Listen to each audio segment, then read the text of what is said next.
शिक्षा और संस्कृति की आवाज जानी पहचानी उत्तराखंड मुक्त विश्वविद्यालय आपके लिए लेकर आया है 91.2 एफएम पर बदलते शहर की धड़कन हेलो हल्द्वानी।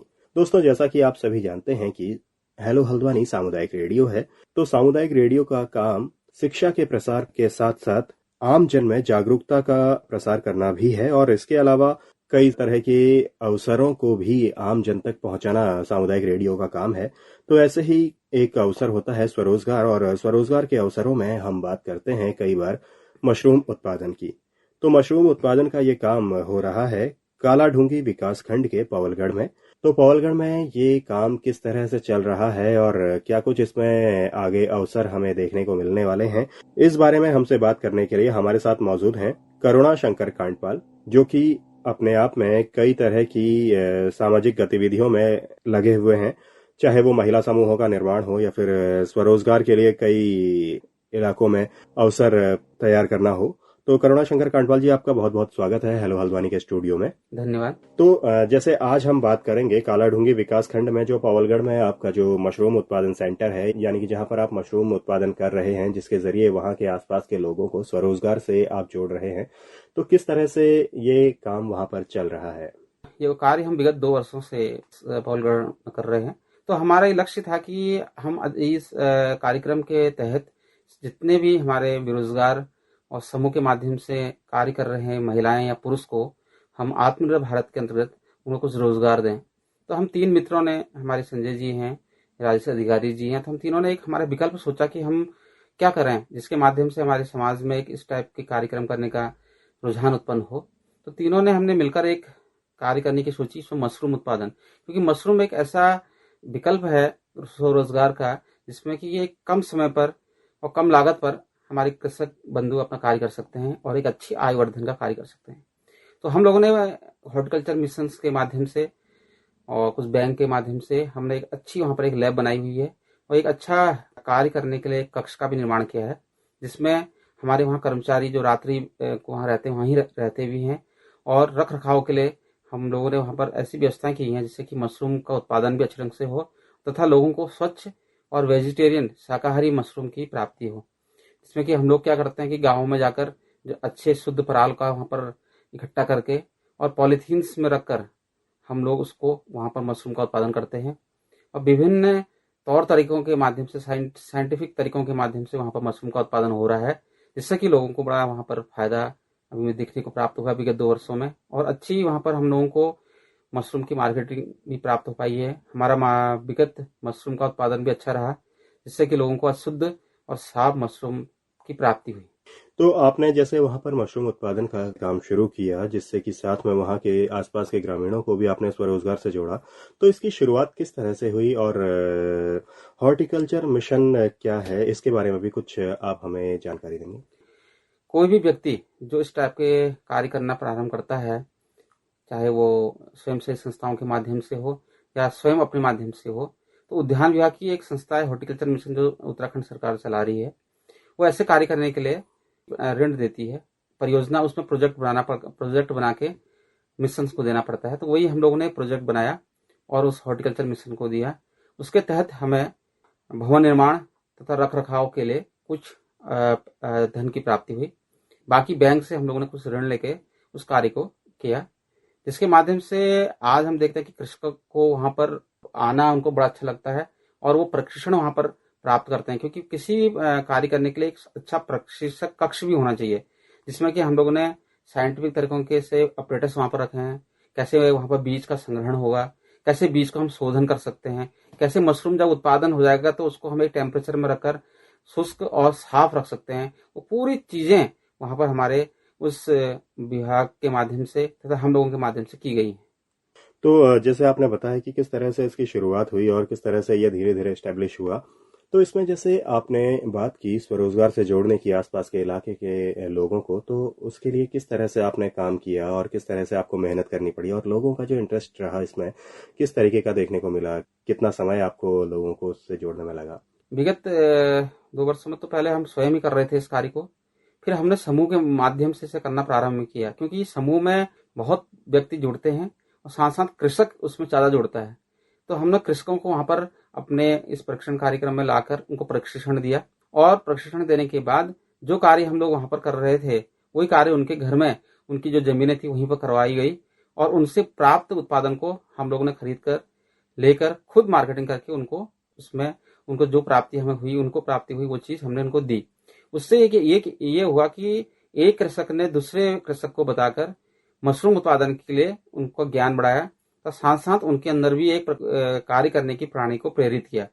आज हम देखते हैं कि वहां पर कम से कम पूरे क्षेत्र के रामनगर विकास खंड हो गया, कोटाबाग विकास खंड के अनेक कृषक वहां पर आकर इस प्रशिक्षण को लाभ ले रहे हैं तथा प्रशिक्षण प्राप्त कर रहे हैं, और हमारे द्वारा उनको स्वयं उनके लिए हम मशरूम उत्पादन का क्षेत्र बनाते हैं, वहां पर केंद्र बनाते हैं उनके घर के आगे जहां पर उनकी जमीन है, तथा उनको मशरूम उत्पादन के लिए आई हुई दिक्कतों का जो भी सामना करना पड़ता है उसमें सहायता प्राप्त करते हैं, तथा उनको एक आय वर्धन के लिए तौर तरीके बताकर उनकी खुद विपणन की व्यवस्था हम लोग खुद करते हैं। जैसे कई लोग घरेलू स्तर पर भी मशरूम उत्पादन करते हैं और काफी हद तक वो भी अपने लिए स्वरोजगार की राह उसमें तलाश रहे होते हैं। ये घरेलू स्तर पर मशरूम उत्पादन से किस तरह से आपका जो मशरूम उत्पादन है वो अलग है? होता क्या है कि एक हम लोग घर में कुछ कार्य करते हैं और एक स्वयं किसी कंपनी के माध्यम से आया हुआ जो पदार्थ होता है उसमें बहुत अंतर होता है। तो हम लोग ने ये देखा है कि जो बाजार का जो मशरूम है उसमें अनेक बार की विसंगतियां होती हैं। विसंगतियों का तात्पर्य यह है कि जो भी कृषक होगा वो सस्ते दरों पर अपने कार्य के माध्यम से उस मशरूम को उगाया। हम लोगों ने वहां पर मशरूम जो उत्पादन किया गया है उसमें हम लोगों ने उसको वेजिटेरियन रूप में किया। वेजिटेरियन का तात्पर्य यह है कि जो पराल हम लोग ला रहे हैं उसमें किसी भी रूप की गंदगी नहीं है। होता यह कि पराल में कुछ गंदगी प्राप्त होती है, कोई घोड़े की लीद के माध्यम से भी उस कार्य को करते हैं, क्योंकि उसमें यह है कि फंगस जितनी जल्दी बनेगा, फंगस ही ये मेन चीज है। तो फंगस की प्राप्ति के लिए हम लोग अच्छा पराल लाते हैं। गाय का पराल अभी हम लोगों ने करने की कोशिश करी है, गाय का, तथा अभी गेहूं, जहां पर गेहूं हमारे हुए थे वहां से हम पराल लेकर आए हैं। तो ऐसी चीजों को लाकर शुद्ध हम लोग वहां पर वो कार्य कर रहे हैं। होता यह कि विशेषकर जैसे हम बाजार को जाएंगे तो बाजार को हम जाते हैं, कोई सामान को खरीदते हैं, जो चीज अच्छे स्टैंडर्ड की होती है उसको ही हम ज्यादा लेते हैं। और आजकल तो एक आवश्यक भी है कि हमें कोई भी पदार्थ हम लें जिससे कि हमारे स्वास्थ्य पर बुरा प्रभाव ना पड़े, ऐसी चीजों को लेना ही चाहिए। तो वो चीज हमारे इस मशरूम में हम लोगों ने करने की कोशिश की गई है। तो बाजार में जो मशरूम आया है और जो हम लोगों ने मशरूम हम लोग कर रहे हैं और जो कृषक करते हैं उसमें बहुत कुछ अंतर है, और इन्हीं अंतरों के माध्यम से हम किसानों को वहां पर प्रशिक्षण दे रहे हैं, जिससे कि आने वाले समय में कि वो जो भी मशरूम का कार्य करें उससे अच्छी उनको लागत प्राप्ति हो और उनका मशरूम कम समय में कम लागत में अच्छा उनको उत्पादन दे। मशरूम उत्पादन के अलावा आप वहाँ पर मशरूम के लिए बीज भी तैयार करते हैं, तो वो किस तरह से किए जाते हैं और क्या कुछ गतिविधियां या फिर क्या कुछ उसमें नए इनोवेशंस आप वहाँ पर कर रहे हैं? किसी भी चीज के लिए बीज कहाँ से आएगा? तो हम लोगों ने पंतनगर यूनिवर्सिटी के माध्यम से बीज का, और दो और भी हमने यूनिवर्सिटियां ली हुई हैं जहां पर एग्रीकल्चर का कार्य हो रहा है, हिसार हो गया, तो वहां से हम लोग बीज का लाते हैं, अच्छा बीज लाते हैं जो हमको कुछ बाजार की अपेक्षा ज्यादा महंगा पड़ता है, तो फिर भी हम वहां पर कर रहे हैं। और उन बीजों को हम लोग एक प्रायोगिक कक्ष हमारा है जहां पर लैब में वहां पर शोधन करने के लिए रखते हैं, जिससे कि बीज शोधित होते हैं। और उस बीज को शोधित करने के बाद हम लोगों ने वहां पर पॉलीथीन बैग बना के उनको एक चैम्बर में लटकाया हुआ है, और वहां पर हम उनको रोपते हैं, उनका रोपण करते हैं। और विगत 3 हफ्ते के बाद वो रोपण प्रक्रिया प्रारंभ हो जाती है और उसमें धीरे धीरे कोपलें स्टार्ट होती हैं। और उसके लिए हम रख रखाव के लिए वहां पर हमने एक व्यक्ति भी रखे हैं जो हमेशा उनको पर डे हर समय के आधार पर उनका देखरेख करते हैं, और उनके अंदर आई हुई कुछ अशुद्धियों को दूर करने के लिए अनेक प्रकार के जैविक चीजों का छिड़काव भी करते हैं। तो आगे आप किस तरह से इसमें अवसर देखते हैं वहां पर? जैसे पवलगढ़ में आप ये काम कर रहे हैं, तो और भी कहीं ग्रामीण इलाकों में आप इस तरह से मशरूम उत्पादन में कुछ अवसर आप देखते हैं कि जो अभी तक घरेलू स्तर पर जिस तरीके से उत्पादन होता था कि उसको बदलकर अगर कोई व्यक्ति इस विधि को अपनाता है तो उसके लिए किस तरह से अवसर हो सकते हैं? मैं तो ये कहूँगी हर व्यक्ति को अपना कार्य करना चाहिए, क्योंकि आज आवश्यकता है स्वरोजगार की। स्वरोजगार एक ऐसी चीज है जिसके माध्यम से व्यक्ति का अपना जो दिमाग अपने कार्य में लगेगा, और जो समय वो बाहर दे रहा है वो समय यदि वहां पर देगा तो उसको आय की भी प्राप्ति होगी। तो मैंने ये देखा कि मशरूम में विगत मैं भी देख रहा हूँ कि मशरूम उत्पादन एक ऐसा उत्पादन है, यदि आदमी अपने वहां पर 4-5 घंटे भी अपना अच्छे ढंग से देगा तो वो बहुत अच्छी रूप से वहां पर अपनी आय को प्राप्त कर सकता है।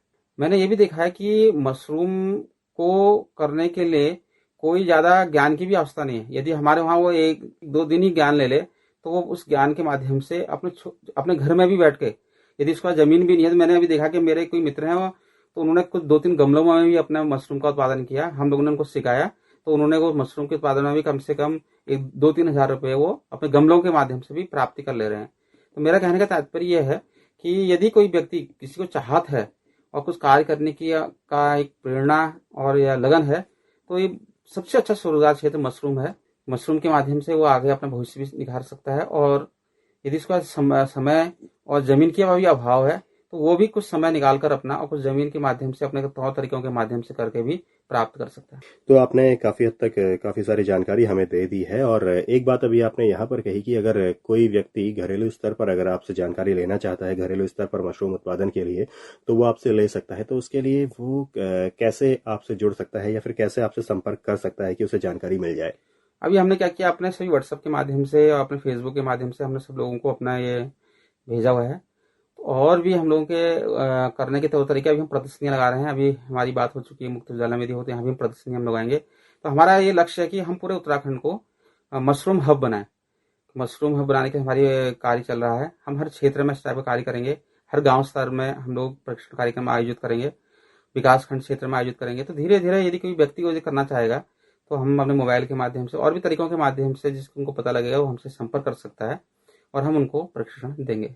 फेसबुक और व्हाट्सएप में भी हमने अपने इस कार्यक्रमों को लोड करके लोगों को दिया गया है, और फेसबुक के माध्यम से एक विपणन वाली जो व्यवस्था है मार्केटिंग, उसको भी हम लोगों ने भेज रखा है और एक हम बना रहे हैं अभी। तो उसके माध्यम से भी सभी फार्मर्स को, सभी लोगों को उसका पूरी जानकारी प्राप्त हो जाएगी। फेसबुक में मशरूम हब करके हम कुछ टाइप का बना रहे हैं, हमारे कर्मचारी लोग सब मिलकर कर रहे हैं, और शीघ्र ही हम लोग सभी लोगों को जागरूक करेंगे। ऐसी बात है, इसलिए आज हम लोग यहाँ पर हैं कि इस माध्यम से भी लोगों को, रेडियो के माध्यम से भी लोगों को जागरूक हो पाए। और भी हमारी कुछ तकनीक्स जो होंगी हम उस माध्यम से फार्मर्स को जानकारी देंगे और उनको उनके हित लाभ करेंगे। श्रोताओं, अभी हमारे साथ थे करुणाशंकर कांडपाल, जो कि कालाढूंगी विकास खंड के पवलगढ़ में मशरूम उत्पादन का काम कर रहे हैं और वहां के आसपास के लोगों को मशरूम उत्पादन से जोड़कर स्वरोजगार का अवसर दे रहे हैं। तो करुणाशंकर कांडपाल जी, इस बातचीत के अलावा अगर कोई बात आप अगर हमारे श्रोताओं के सामने और रखना चाहें तो आपका स्वागत है।